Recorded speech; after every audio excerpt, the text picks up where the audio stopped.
Howdy dowdy bug buds, welcome back to yet another storytime video. So remember back in my almost losing my first kiss video and how I mentioned that I get asked to hold things quite a lot? Well, that's what we're talking about today. You see, I've been cursed with what I describe as an approachable face. You know how some people are described as having a resting female dog face? Well, I have the opposite. It doesn't matter what I wear, somehow I always end up a target for favours from strangers. And like I mentioned in my previous video, because the general social etiquette was to keep to yourself as much as possible, it's even stranger how often these types of situations occurred. Now, to keep in theme with my Transportation Tales series, I decided to pick some stories that took place in public transport. Now, they all vary in terms of depth and length, but they all share the common theme of being unusual items. So, with that said, let's get into it. Okie dokie, let's start with the tamest of the four and work our way up. So this story took place on the morning train to uni, and for whatever reason, the train was more packed than normal. But luckily, I was still able to get one of the few remaining seats. When we arrived at the next stop, another uni student, who I refer to as Sky, got on. And because there were only like 4 spots available, she ended up taking the one next to me. Now, as you can probably tell by now, Sky was carrying 3 canvases with her. And from my perspective, I thought she would just hold on to them herself, but nope. Instead, she ended up ditching 2 of them on me. That way, she would have enough space to start working on a 3rd canvas. Now, why exactly was she working on a canvas on a train? Well, apparently, she had an assignment due later that day, where she had to submit 3 canvases. And because she procrastinated a little too much, she didn't have much longer to complete it. So I thought, alright, that's fair enough, I'll just hold on to the complete canvases for the time being. But not even a minute later, she proceeded to converse with me. Now, despite my reluctance, mainly because I didn't want to feel guilty about distracting her, my fear of potentially being mean triumphed. So in the end, I got into a super long discussion on childhood shows. How it was even brought up in the first place, I honestly can't recall. All I remember is a good chunk of it was on Beyblade, and I only remember this because it turned out we both had a crush on Tsubasa as a kid. Anyway, after a couple more stops, she got off, and much like a lot of people I mentioned in my stories, I never saw her again. Also, if you want to know her overall progress, she managed to do a very rough sketch of a tree. So yeah, let's just hope she managed to finish on time. Now then, do you all remember in my almost getting fined video where at the end I gave someone a unique design? Yeah, well, her name is Button, and she's important because she's actually the person who asked me in this story, which I guess technically doesn't make her much of a stranger, but whatever, I only talked to her for like 5 minutes tops, so it's close enough. Anyway, this story took place at the beginning of my 2nd semester, so not too long after we met for the first time. And it occurred during the period between the train ride there and the final bus ride.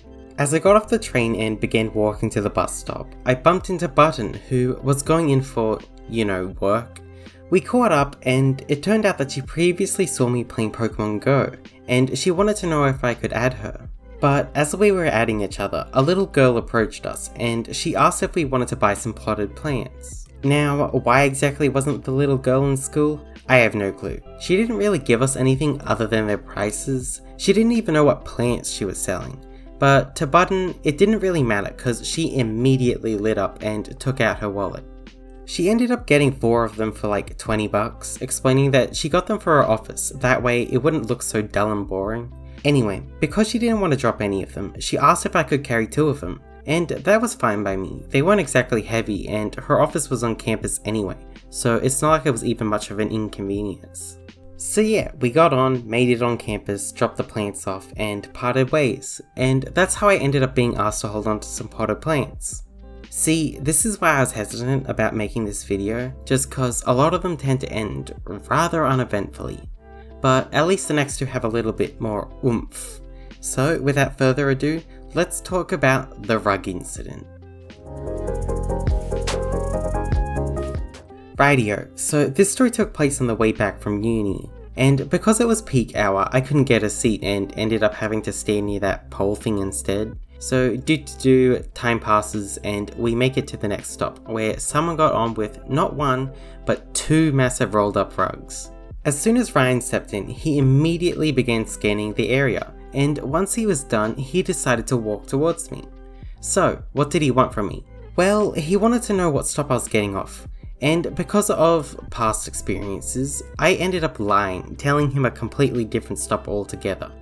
Now, what came next was something I didn't expect at all, because he ended up replying perfect and asked me whether or not I wanted one of his rugs. What was the correlation between my stop and a rug? Why was it perfect? What did it all mean? I had no clue, but luckily for me, Ryan explained why. See, turns out there was a 2-for-1 deal, and because he didn't have enough space in his apartment for another, he wanted to give it away. It didn't really explain why he wanted to know my stop, but I figured it was just because he didn't want to burden someone if they lived too far away. Now, I didn't really need a rug, plus it was low-key ugly, so I kindly rejected his offer.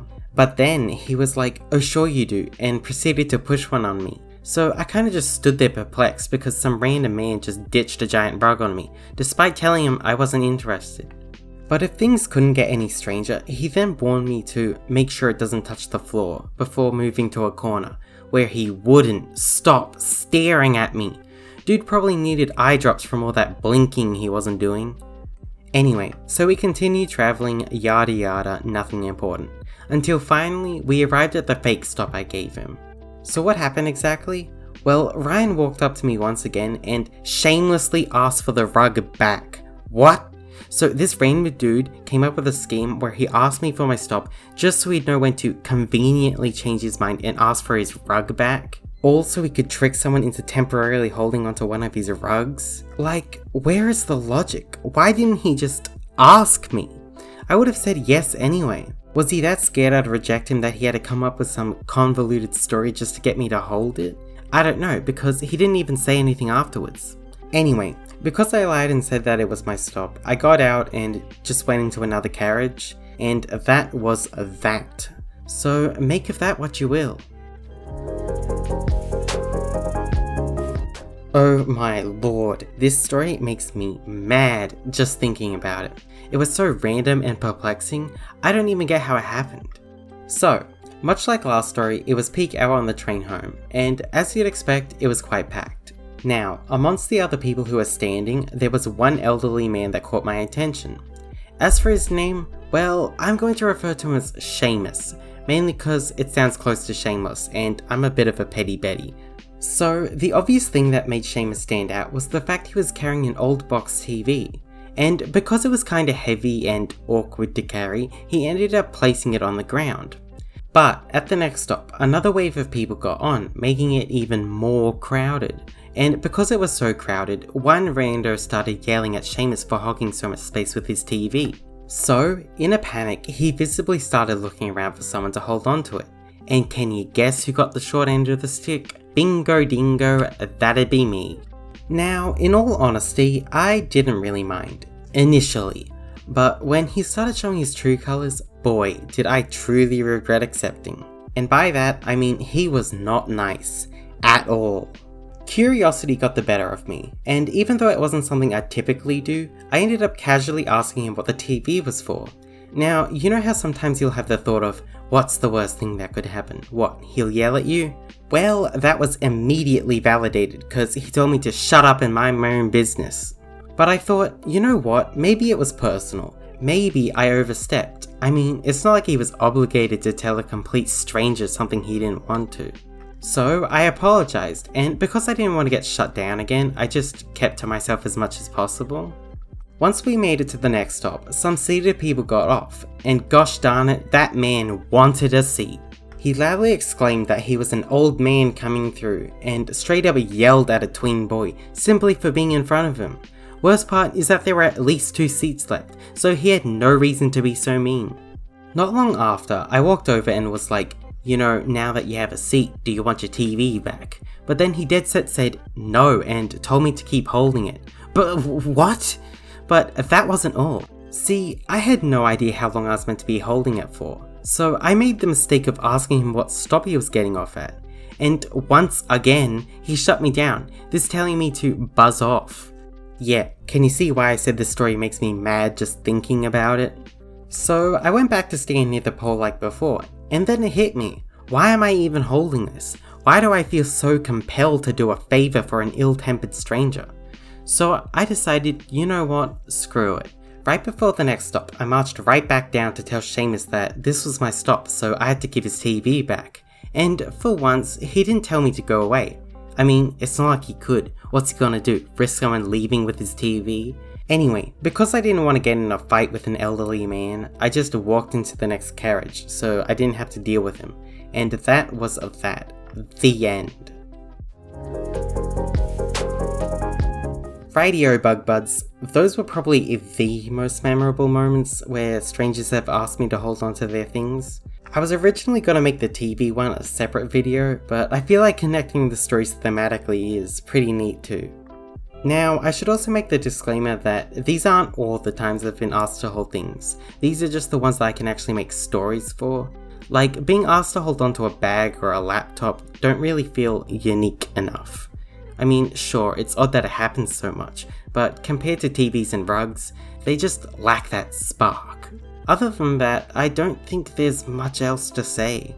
But I would like to take this time to say that I really appreciate it if you somehow managed to stick around this long. So, with that said, like, subscribe, and don't let the bed bugs bite. Love you all, bye bye!